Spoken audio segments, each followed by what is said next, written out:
guys. I'm on my bed laying down as usual. This is like my podium. This is where I like to relax here. This is not. Here we go. How come I can't do anything? Any cool little video filters? Let me get serious here. It's very hard for me to be serious. I'm gonna try. So, I wanted to share that I just finished listening to this guy. He gave a really good sermon, and it was called, it was like either How You Awaken the Spirit or How You Awaken the Spirit of God, or actually what he called it was the Spirit of Yahweh. And I'm not going to take any credit for you know, any of these thoughts, because these were mostly his, but I had a lot of the same I have a lot of the same understandings that he did. And so in his sermon, he was speaking on awakening that spirit and going to that secret place. We know that the secret place that is in ourselves, which is where the kingdom of heaven lies, by the way.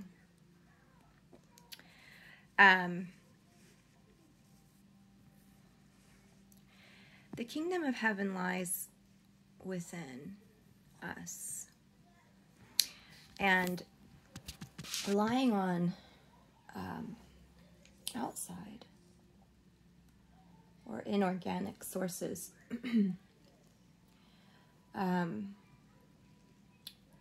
it can have some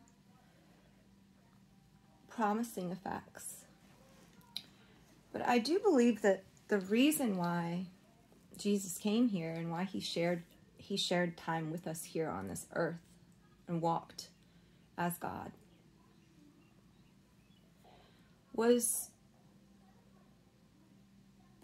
to spread a message and to fulfill the prophecy. It does say that when somebody gives a testimony of their beliefs, that, or if somebody gives a prophecy even, then then they're constantly waiting for the next thing to happen, for the next, it's like a building block. So prophecy is, it's an expectation that's being laid for a future, for something that is foreseen. And the spirit of Jesus is the spirit of prophecy.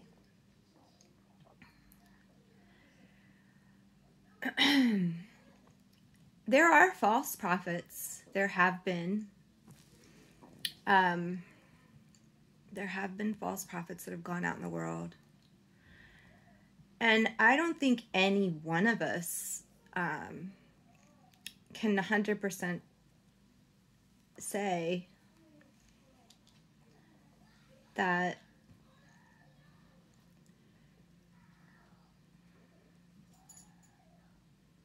we know something unless we have lost that peace or that knowledge and fallen into losing our link. So where I'm at right now is that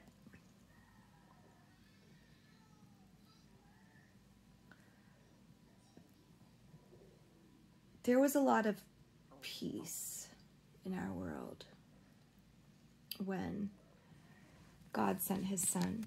When you think about it, like, he sent his only son into the world in order, a spirit-born son, who was completely unblemished and blameless. And he sent him in as a lamb and said to listen to what he said, because he had the ability to quell the unrest and to stop the plagues. At the time of King David's reign, if you remember that story, or there's one story in there in the Bible about the death angel that was just destroying the world, and so, or at least destroying their area. And so before Jesus came, the death angel would be quelled with a visit to the secret place by the priest. At that time, it was usually a priest. There were high priestesses, and there are high priestesses now.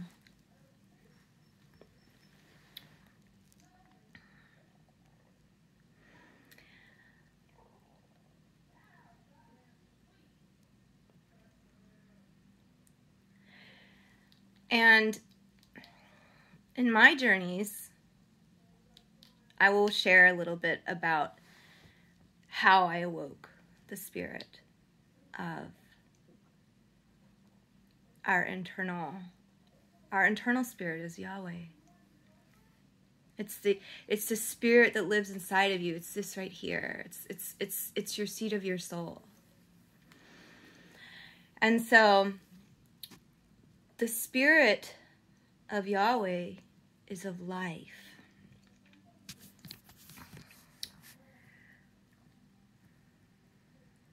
It is a life-giving spirit.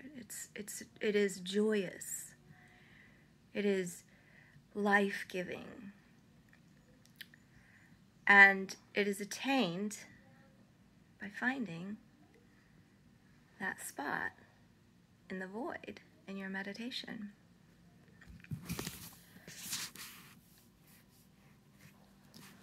I have to wonder, though,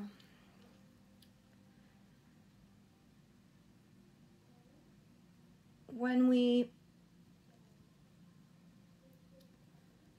think about crossing that water, we think about all that King David wrote about his travels across that water. What he wrote about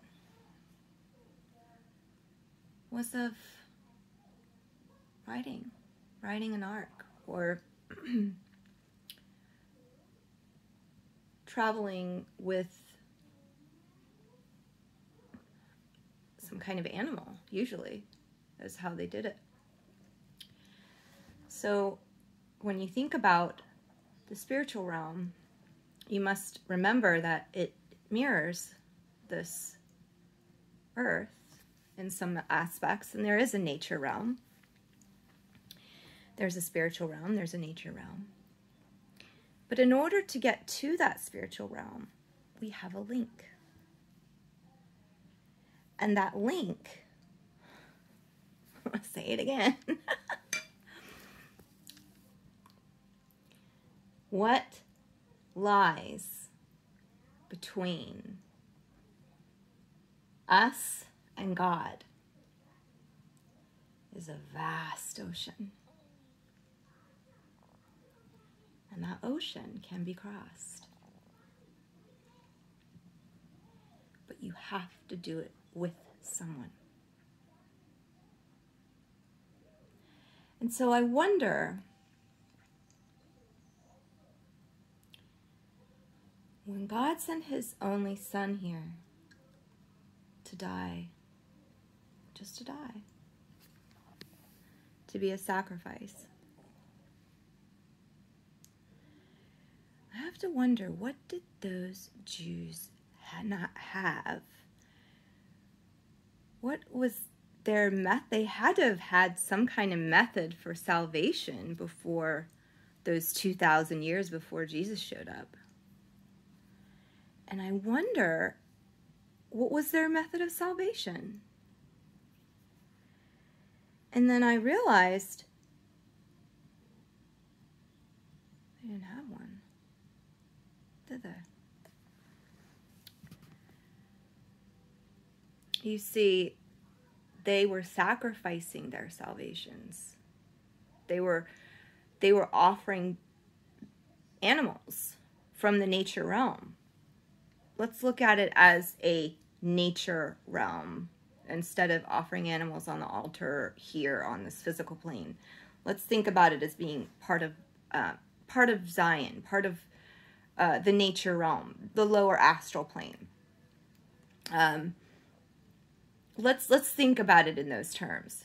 Everybody is born with a nature spirit. That spirit is it is a vehicle.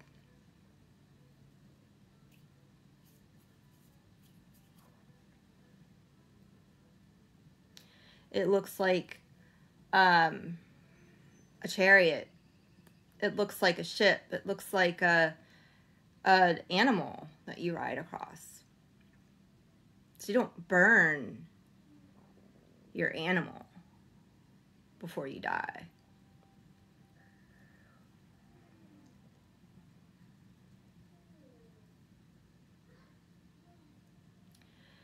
And here's another surprising fact.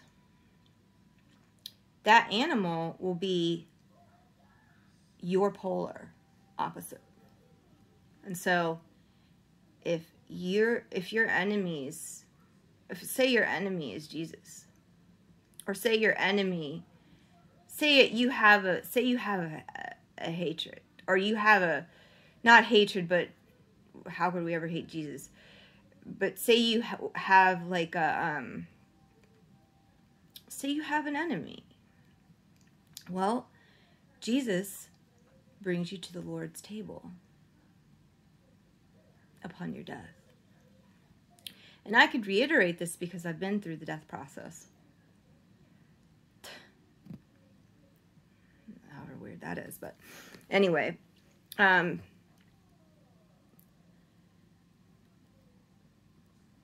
can explain that link between your world, your void, and crossing of that void it's what, remember that Jesus came here to separate. He came here to divide. He did say that he came here to make everybody form together and have oneness. What he was actually speaking of is he came to divide the nominal from the phenomenal realms. He was going to suffer death, but also service us for however long, until forever, probably. And I would assume it would have stayed like that forever, except there was probably a necessity for him to return based off of expectation, one, which you never want to expect a deity to return to Earth. That's the end of the world. But I guess some people aren't really understanding of that. It is the end. When a deity returns to the earth, it would be the end, be considered the end. And so anyone that has an idea of salvation, understanding of salvation, understanding of the aspects of salvation, and the fact that it's not really even necessary except for that you believe, that caused so much peace, right? Everybody understood that, you know, we don't touch our spiritual bodies anymore. We don't sacrifice anymore. We don't burn anything anymore. Because those things, it's already been said in the Bible. Jehovah said it himself. Rules. Your burnt offerings are no longer acceptable to me. I don't take pleasure in those burnt offerings. Period. That is Jehovah, out of Jehovah's mouth. So where's the disconnect? Where's the disconnect? Look up in Micah. It talks about casting lots, right? It talks about, Micah actually is full of information on many things that have gone wrong and returned.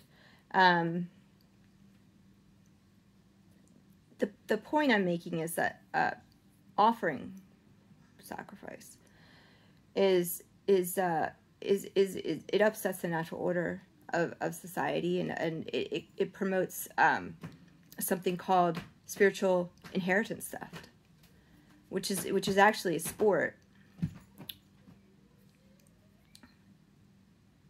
and that's where people lose their vehicles.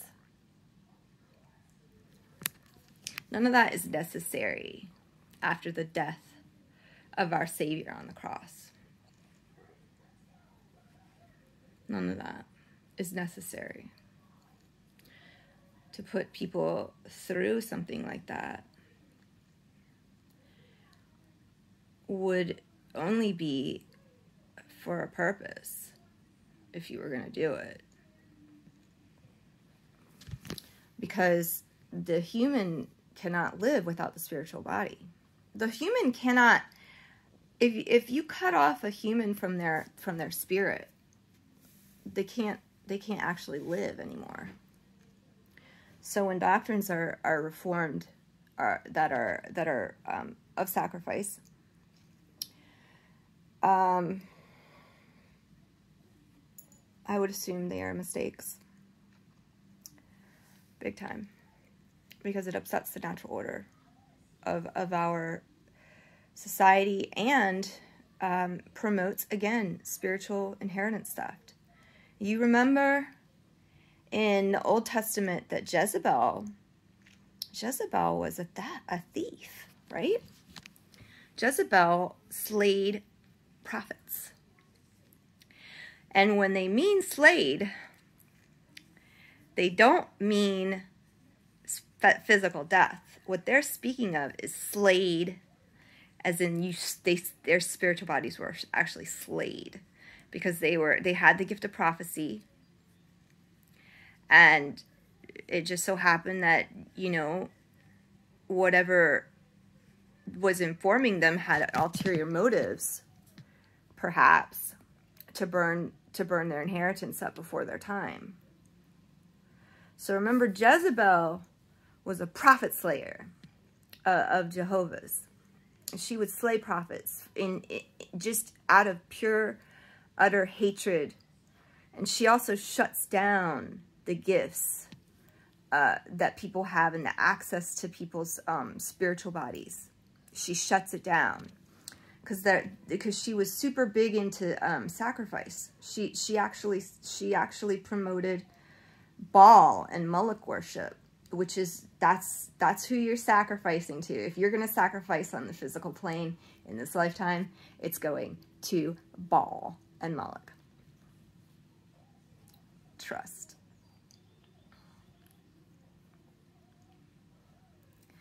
So, with that being said, we have also example of the Ammonites, who had that curse. We have Leviticus. We have the Levites, who are also another sad sob story of Jewish curse. You know, a Jewish family curse that had just extended for however long. So promotion of those extensions of you know, burning people's way home. You know, we do need our spiritual bodies in order to move out this realm, I would assume. I could be wrong. It is important to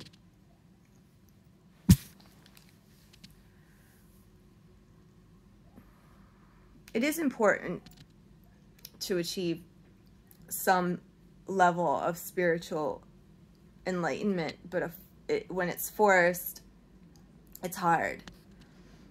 And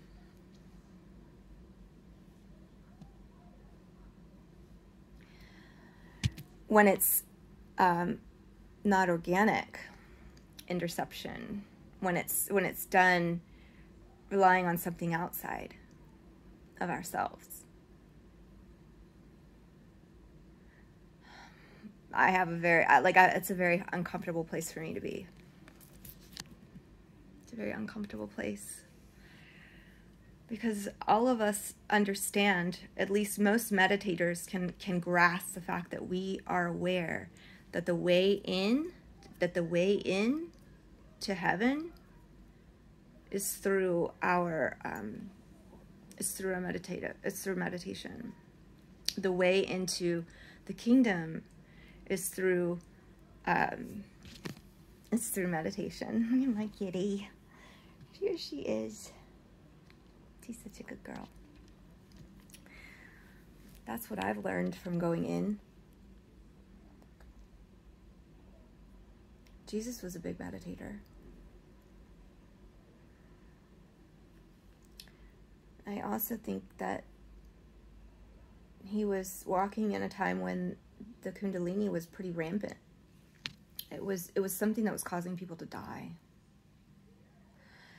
And I've been through that experience, and I can tell you that it started from trauma, and I must have gotten open from trauma. I must have gotten open to some kind of like something happened to me where I must have through trauma shattered something. And so when you don't have those spiritual protection layers, yeah, then you do need to ask for help. But because you don't get a second one or third one or fourth one. You only get one renewal if you're lucky, and you shouldn't need any if you if you take care of yourself and you don't have any near-death experiences or anything like that. But some of us have. It's not through any fault of our own. It is just the way that our lives have gone. The pain body is something that is easily accessed, and the pain body is located in emotional pain body is located in a lower astral region.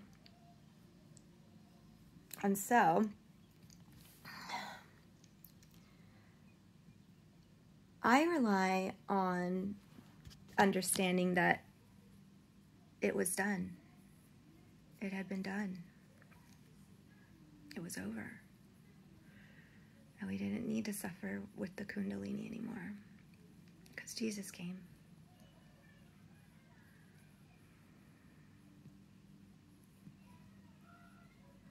That's all I have. But I want you guys to think about this. What did the Jews not have in those 2,000 years before Jesus came? What did they not have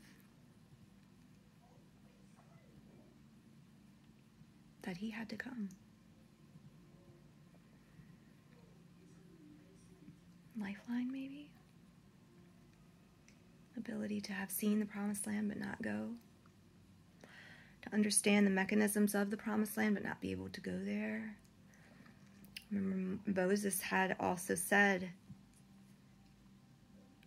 I don't know if he said this or not, but I'm going to say it. Thou shalt not braid up. You're not talking about hair. I'm not talking about hair.